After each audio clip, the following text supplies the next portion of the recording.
in his full trial, Jesus had 5 different judges, and since it got pushed back and forth, there are 6 sessions. So that's impossible to cover in one Sunday, but something is better than nothing.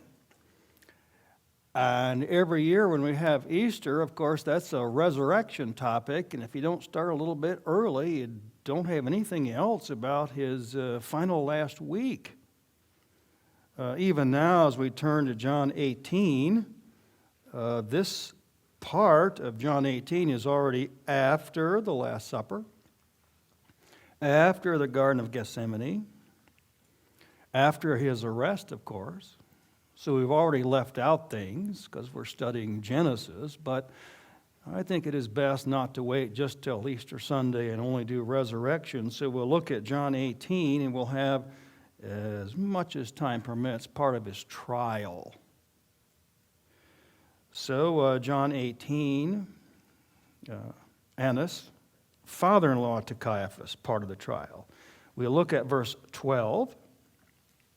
And what is happening here in this narrative? You're doing Peter and the rooster crowing back and forth. So we're going to have to leave out Peter and the rooster crowing. Now they're interwoven back and forth because they're in the same place. They're at the high priest's house. So John 18, 12. So the Roman cohort and the commander and the officers of the Jews arrested Jesus and bound him and led him to Annas first, for he was father-in-law of Caiaphas, who was high priest that year. Now Caiaphas was the one who advised the Jews that it was expedient for one man to die on behalf of the people. Then John writes about Peter and denials, but we'll go around that and we'll look at verse 19. Then the high priest then questioned Jesus about his disciples and about his teaching. Jesus answered him, I have spoken openly, we'd say publicly, to the world, and I have always taught in the synagogues and in the temple where all the Jews come together, and I spoke nothing in secret. Why do you question me? Question those who have heard what I spoke to them. These know what I have said. When he had said this, one of the officers standing nearby struck Jesus, saying, Is that the way you answer the high priest? Jesus answered him, If I have spoken wrongly, testify of the wrong. But if rightly, why do you strike me? And just verse 24, Annas, the father-in-law, sent him bound to Caiaphas, the high priest. That's his son-in-law. Back to verse 12, we have the word cohort. We don't use that too often outside of Bible studies. We're more familiar with a legion. Roman legions had 6,000. Cohort had 1/10, 600. I bring this in because when we think of the arresting party in the middle of the night coming to get Jesus, it wasn't 2 or 3 of them. We don't exactly know how many, but the leader of the group had 600 soldiers at his command, and those are just the Romans, not counting the Jewish temple police. So I don't know how large the arresting party was, but larger than we might commonly think. A couple hundred at least, coming out with torches and coming out with their weapons to get him.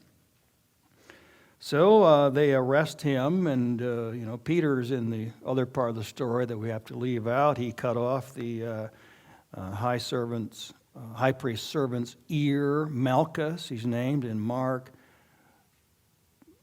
Peter had nerve. There were hundreds of them coming. Yeah. So when he cut off the ear, it was not just a few of them there. He charging against a whole lot of them. And then run off, and Peter went to the house. Jesus put the ear back on. And it says in the other Gospels, when they arrested him, some of the soldiers fell over. And I think that has to do either rumors or he saw it where the centurion at the cross said, truly this man was the Son of God. So he'd see Jesus on the cross, but he at very least knew about that when people tried to arrest him, they fell over, and he's putting ears back on people.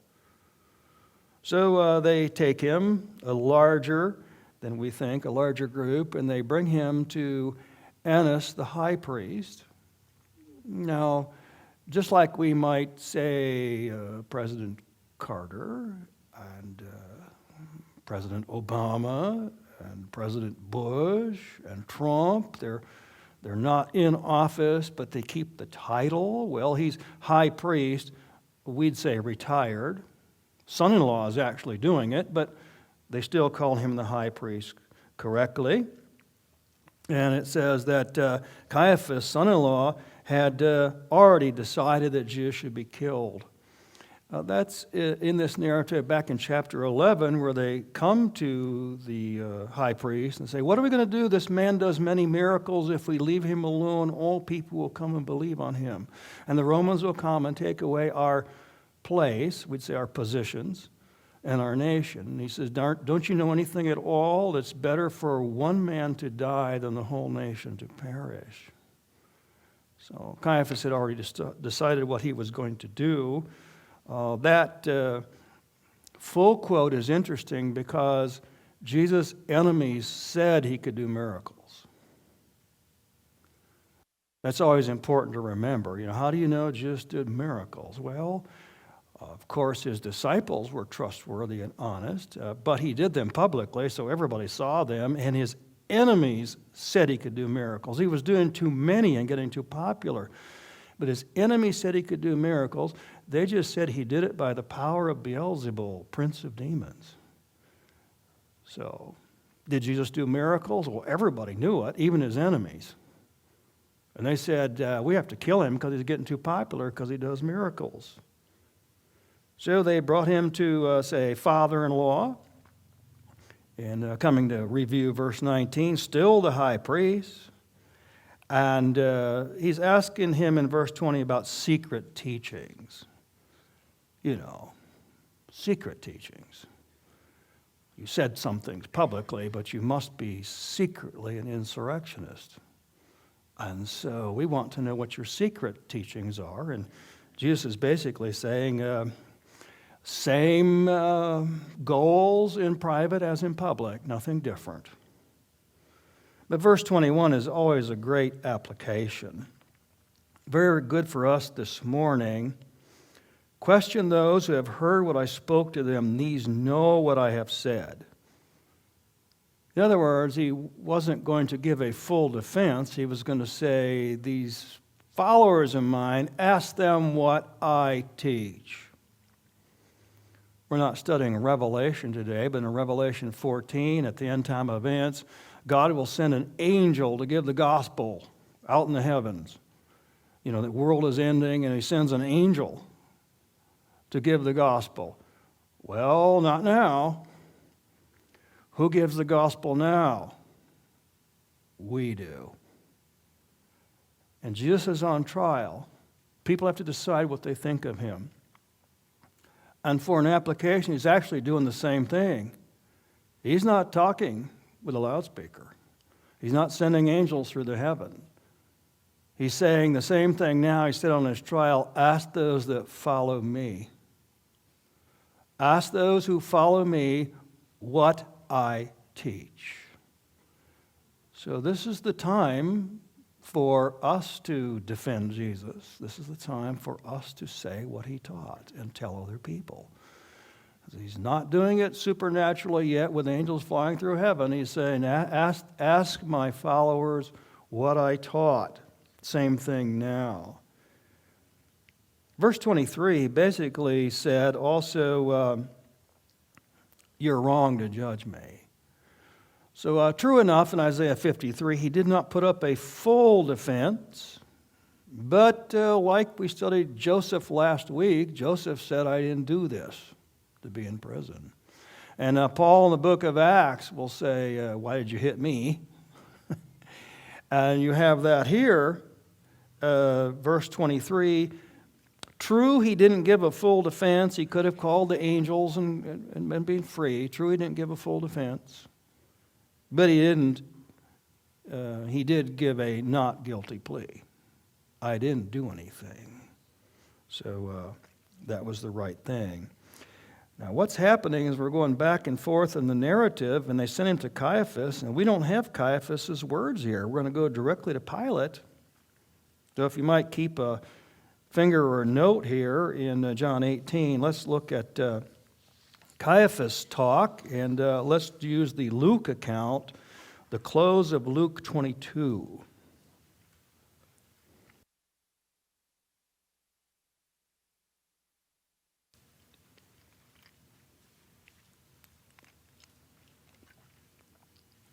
Luke 22 is a long chapter, and we'll take it up right at the end.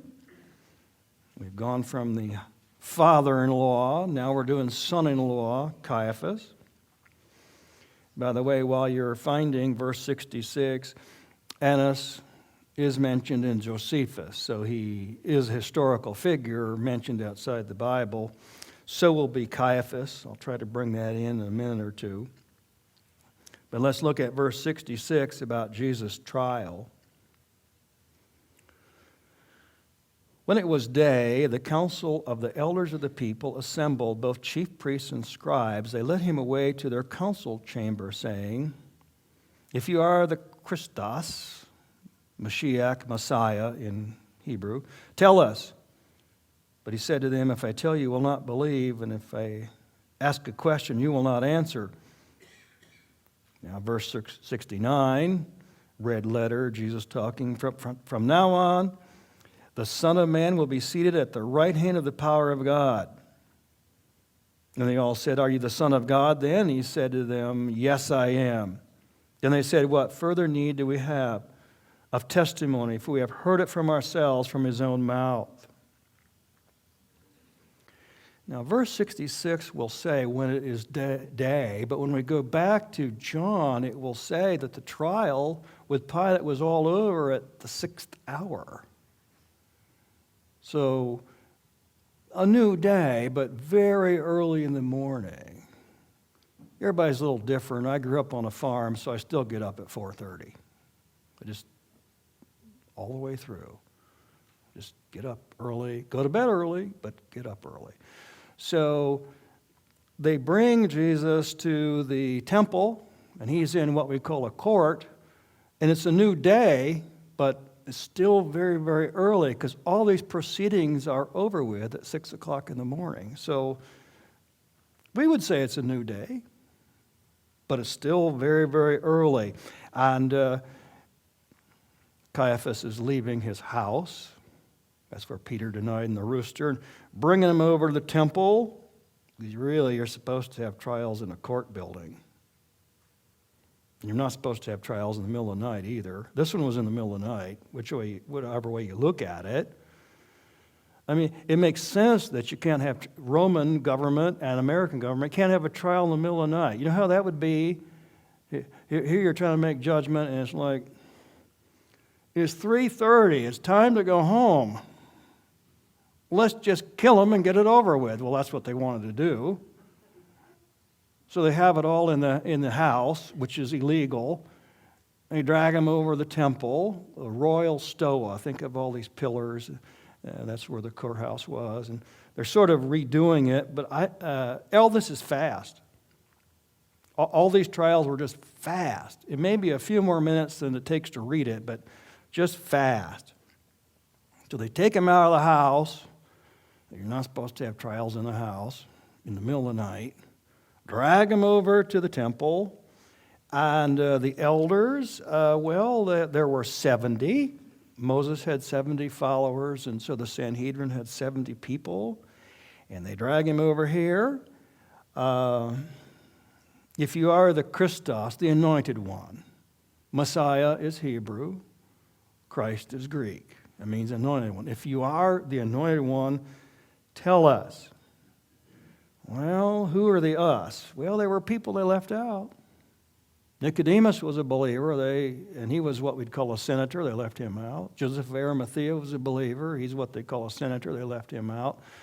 Gamaliel was likely never a believer, but he was fair, from the book of Acts. And the Talmud calls him a Rabban. We're used to rabbi, but a Rabban is like, hardly any of them are called that. Gamaliel's like way up here in the book of Acts, and at this time, he's not invited. Just a select people in the house, in the night. Well, now the rooster crowed. We can go over to the temple, and supposed to do it in the courthouse. So they just get here and probably about this long. If you be the Christ, and Jesus answered in verse 69, but from now on the Son of Man will be seated at the right hand of the power of God. Every once in a while there's a liberal who will say, Jesus didn't claim anything. He said, I'm only human. I'm just the Son of Man. Well, anybody now, and especially all of them then, knew that this is a quote out of Daniel chapter 7. They all knew it. We've read the Bible before. We know it. It's not just claiming I'm only human. Boy, when liberals make that claim, it just shows me they don't know anything. They'll say they're Bible experts, but Son of Man comes out of Daniel chapter 7, and the Son of Man stands before the Ancient of Days on his throne, and God gives him an everlasting kingdom that will never end. And he can rule all people and tribes and languages. And the chief priests, listening to the claim and the quotation, I'm the Son of Man, they're going to immediately think of Daniel chapter 7. He's not saying I'm only human. He's saying I am the one to whom God will give world power forever. And we did make it down into English, the phrase right-hand man. Well, he's going to co-rule with God. They knew exactly what he's saying. Then they asked the next question, are you the Son of God then? And he says to them, yes, I am. I almost wish I had a Greek New Testament here and read the whole sentence, but the answer is ego eimi. Eimi as I am. We don't know that, but we know ego. Comes down to psychology, self, but it was a Greek word long before it came down to psychology. And to say ego eimi means me. I certainly am the Son of God. I absolutely am the Son of God. So when we think of the word ego, we think of selfish attention to self, but it originally means self. And here in a positive sense, who are you? Ego eimi, I certainly am the Son of God. And they understood, based upon his previous teachings, that he wasn't just saying, God is my creator, and I'm one of the kids. He wasn't saying that. He was saying, like Father, like Son. In John chapter 5, I forget the verse, it's he called the Father his own Father, idios. We get idiosyncrasy from it. He is the Father in a unique sense. Jesus is the Son in a unique sense. He is the only begotten. He's the only Son of God in that sense. And these people understood his claim totally right. Ripped his high priest's robes. Now that's in Matthew and Mark and not here in Luke, but I picked Luke on purpose because of the emphasis. Yes, I am. But the person breaking the law of Moses here would be the high priest. In Leviticus 21, the high priest is not supposed to tear their robes. So he was breaking the law of Moses himself right here. And there aren't any criminal claims. There aren't any criminal claims. The reason they wanted to try him is he said he's the Son of God. So come back with me to John chapter 18, for he gets brought back to Pilate. One of the things, and you see there's see how many notes I'm throwing away? Come with me back to John chapter 18. And we'll look at before Pilate, and that's verse 28.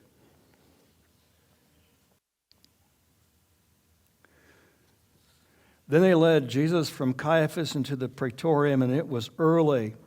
And they themselves did not enter into the praetorium so that they would not be defiled, but might eat the Passover. All right, so he says he's the Son of God. That's the real trial, because the real charge, because the witnesses were inconsistent, and the one said one thing and the other said the other thing, and they said, you destroy this temple, and in 3 days I will raise it up. Well, he was talking figuratively of the temple of his body. You kill me and I'll be raised in 3 days. But even if you took it literally, it was all hypothetical. If you were to destroy this temple, I could rebuild it. So any way it's interpreted is not a crime. And their real charge is he says he's the Son of God. That's what makes him mad. But the Romans took away from the Jews the power of the death penalty. They could try other things, but if they want a death penalty, they've got to get the Romans' approval to it. I think of Pilate here as we look at verse 28. Pilate lived in Caesarea by the beach. He didn't live in Jerusalem. He was over there for the holiday. All right, so he's on a holiday. This is his day off. And they're there, like 5 o'clock in the morning, waking him up. And then they say, your house is too nasty, I can't go in there. You have to come outside. And there's more on Pilate, but they didn't get along real well.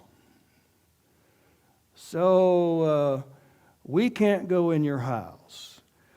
Can't give a sermon on this, but why would not Jews go into a Gentile house? We repeat it, and we know it here, but it's not very well known. The real thought is pagans do abortions. It might be a place where they have killed someone. We're not going in there. So when we read this, we commonly think they were elitist, and they kind of were anyway. But the real thought is, I'm not going in the Gentiles' houses because they do abortions. Strack Billerback, 1924, Munich, Talmud experts. So why wouldn't they go into the Gentile houses? Very contemporary reason. Anyway, we see in the part that I cannot read in verse 29 and following, what are the accusations? Well, we want to put him to death, and we need your approval to put him to death. And so let's pick up reading at verse 33. Therefore Pilate entered again into the praetorium and summoned Jesus and said to him, are you the king of the Jews? Jesus answered, are you saying this of your own initiative, or did others tell you about me? Pilate answered, I am not a Jew, am I? Your own nation and the chief priests delivered you to me. What have you done? Jesus answered, my kingdom is none of this world. If my kingdom were of this world, then my servants would be fighting so that I would not be handed over to the Jews. But as it is, my kingdom is not of this realm. Therefore Pilate said to him, so you are a king. Jesus answered, you correctly say I am a king. For this reason I have been born, and for this I have come into the world to testify to the truth. Everyone who is of the truth hears my voice. Pilate said to him, what is truth? When he had said this, he went out again to the Jews and said to them, I find no fault in him. Well, he said he was a king, so Pilate goes back in the house. He has to keep going outside to talk with the Jewish leaders, but he goes back in the house to talk to Jesus. We'd say back in the palace, talk with Jesus. And are you a king? And he's kind of hoping I'll get an answer. And Jesus is basically saying, I am king of truth. I am the king of truth. This is an odd text to put in a Christmas sermon, but every once in a while it goes into one, because why was Jesus born? to give witness to the truth. So it's a Easter text and pre-Easter text, but it could be used for a Christmas sermon. Why was I born? To give the truth. Way back in probably freshman in college, just to know, I read a book on Plato. And Plato is your Greek philosopher, and he compared life to floating on a raft in a river in the dark. He actually is telling us, I don't know anything. Big Greek philosopher. I'm floating on a river in the dark. I bring this in because poor Plato didn't have any New Testament. We do. So Jesus is saying, why was I born? To give the truth. King of truth. God answers. Good thing. Well, if you kind of glance down into chapter 19, then, and he beats him, try to get him to go, feel sorry for him, so let him go. And chapter 19, verse 4, I find no guilt in him. Verse 5, behold the man, he's all a crown of thorns, all bleeding. Maybe they'll have some sympathy and they still want to kill him. Now, verse 7. The Jews answered him, we have a law, and by that law he ought to die because he made himself out to be the Son of God. Verse 8. Therefore, when Pilate heard this statement, he was even more afraid. He entered in the praetorium again, and he said to Jesus, where are you from? But Jesus gave him no answer. Pilate said to him, you do not speak to me? Do you not know that I have authority to release you? I have authority to crucify you? Jesus answered, you would have no authority over me unless it had been given you from above. For this reason, he that delivered me to you, Caiaphas, has the greater sin. As a result of this, Pilate made efforts to release him, but the Jews cried out, saying, if you release this man, you are no friend of Caesar. Everyone who makes himself out to be a king opposes Caesar. I would stress the change in his personality. He says he's the Son of God, and Pilate got scared. You see, earlier, Pilate is a skeptic. This fits well, Some academic circles, television, be a skeptic. What is truth? Be an agnostic. And then comes out, well, the real charge is he says he's the Son of God. Now he's a little bit supernatural and mystical and afraid. And I would say right about in here, Mrs. Pilate got the note to him. I had a nightmare over this guy and stay away from him. So sometimes people that are skeptical aren't when they get in trouble. And I think Pilate is changing here. What is truth? You're in the court. What is truth? And he gets some message from his wife. I had a nightmare last night over this guy. Stay away from him. And then he hears, well, he says he's God the Son. And so he's a little bit worried about it. He still wants to let him loose. And Jesus is saying you wouldn't have any political authority at all unless God allowed it. That's true with all politicians. God doesn't cause all of them, but he doesn't always stop it either. So he either causes or allows. And so to Jesus, it's kind of like it's not of top importance. God allowed it. And Caiaphas has the greater sin. I don't know when to stop, but Ron has one of these. Do you have it on today? These rings? Yeah. It's a Martin Luther ring that he gave his wife, and it's got a picture of Jesus on the cross, but right next to it is a dunce with a hat. It's supposed to be Caiaphas. Really, really in trouble, Caiaphas, because Pilate did wrong and Caiaphas did the greater wrong. I forgot to say what all we know about Caiaphas, but he's in other books. Pilate is too, but we think we have his bones. They found a bone box and it has the most ornate ossuary ever found in Jerusalem out of the 800, and it says Caiaphas on it. And it's got the bones of somebody in their 60s in it. So, but his bones are better off than his soul. Yeah, his bones are better off than his soul. He who delivered me to you has the worst sin. And Pilate, by the way, he's very well known historically. He's at least in 3 other books outside of the New Testament. And they're like slabs. You know, we go in a building and it'll say, built by such and such with the mayor and the city council. Well, they got slabs. They dig them up. 1961, Caesarea, Pontius Pilate, help build this building. So very historical, in trouble, but not as bad as Caiaphas. Now, they said, if you let him go, you're not a friend of Caesar. Let's read the final verses for today, verse 14.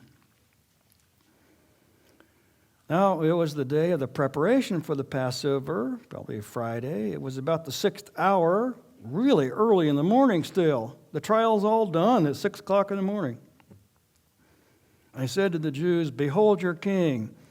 They cried out, away with him, crucify him. Pilate said to him, shall I crucify your king? The chief priests answered, we have no king but Caesar. So he handed them over to be crucified. Now in verse 12, we had friend of Caesar. They actually had a group called the Friends of Caesar. We would say they're political action committees. That's how we say it. The friend of Caesar. It's a little bit of putting it together, but it's probably true. The head of the Praetorian Guard, we would say the head of the secret service, Sejanus, had just been convicted of trying to assassinate the emperor. And with Sejanus, looking for kids, but they stuffed rags down his throat, tied him up, threw him in the river. They're starting to look for all of Sejanus' friends. And Pilate was probably one of them. At the very least, Sejanus was very anti-Semitic. And so the Roman government's looking for anybody who offends the Jews. Because they might have been a part of this traitor. And before this, Pilate was really mean to Jewish people, without going into details. But at this point, it's like, part of it is send Jesus over to Herod, let's try to make friends with him.